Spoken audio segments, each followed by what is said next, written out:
Thank you and welcome to the show today. The topic today is Brown versus the Board of Education and historical black colleges. And we're fortunate to have with us to talk about Brown versus the Board of Education of Topeka, Kansas, 1954, and historical black colleges, Dr. AAl-Hadid, the chairman of the Africana Studies Department at Tennessee State University.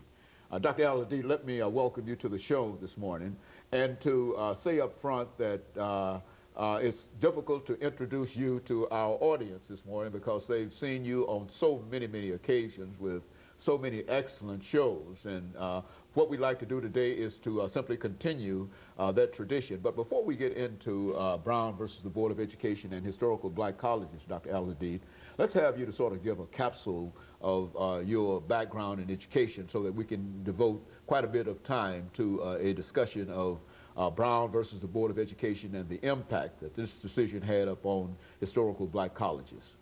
Yes, the first thing is I need to say that I'm chair of the Africana Studies Department at Tennessee State University. The department's been in existence since 1994. And I went to University of California, Santa Barbara, where I got my doctorate degree in basically in social psychology. My undergraduate work was done at an HBCU, Alabama State University in Montgomery, and my high school was at Carver High School there, also in Montgomery.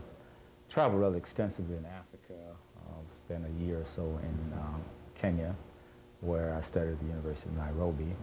And then, of course, that's where I got a lot of my consciousness about our history and our culture. And I spent a summer at Yale University. So that's pretty much my background. And I've been at Tennessee State, believe it or not, for 30 years. And started out in the sociology department. You know, Dr. AAl-Hadid, one of the things that we're trying to do over the next 5 weeks with these particular shows is to talk about the importance of Brown versus the Board of Education of Topeka, Kansas, 1954. And I say that because we've already produced 4 shows dealing with this. Dr. At least Attorney Blackshear has given us an excellent, discussion on Brown and the law. And that, of course, was followed by a discussion with Dr. Baldwin and Ms. Wynn dealing with Brown and education in the South. And, of course, that was followed by Brown and diversity in the South, and finally Brown and the Civil Rights Movement, and now Brown and historical black colleges, all indicated the significance of Brown versus the Board of Education. Let's see if we can have you to sort of round this off by talking about Brown and historical black colleges and the related ideas. Well, there are a couple of things I think we need to say. First of all, we need to establish the premise that during chattel slavery, which was from 1619 to 1865, education of African slaves was illegal. It was illegal to teach a slave to read and write. And so when we became emancipated in 1865, obviously the first order of business was to learn how to read and write. So education became our passport to the future. Now, of course, when we were emancipated, there was a promise of 40 acres and a mule. And of course, the administration that came into power reneged on that promise. And instead of 40 acres and a mule, we got historically black colleges. And these colleges had a great challenge. First of all, they had to teach literacy. And we also have to remember that they developed in 2 sectors of our society. Some of them developed in the private sector. Those came through the missionaries, through the Freedmen's Bureau.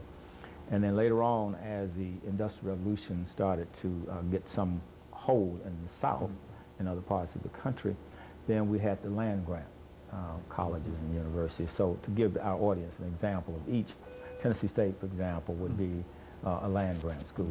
We should call it Tennessee A&I, Agriculture and Industrial. Up the street, Fisk would be an example of one that came through the missionary establishment. And so most of our colleges were either established by missionaries through churches or philanthropy. And the others were established by the state.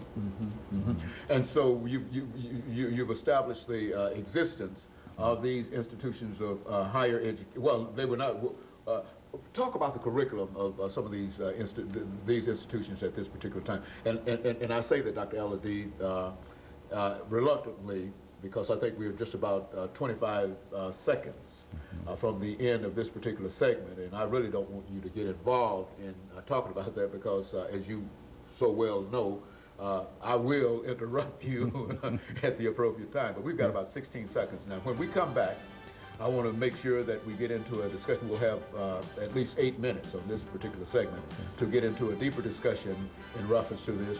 Of course, we'll be back with our audience following this very, very short commercial break.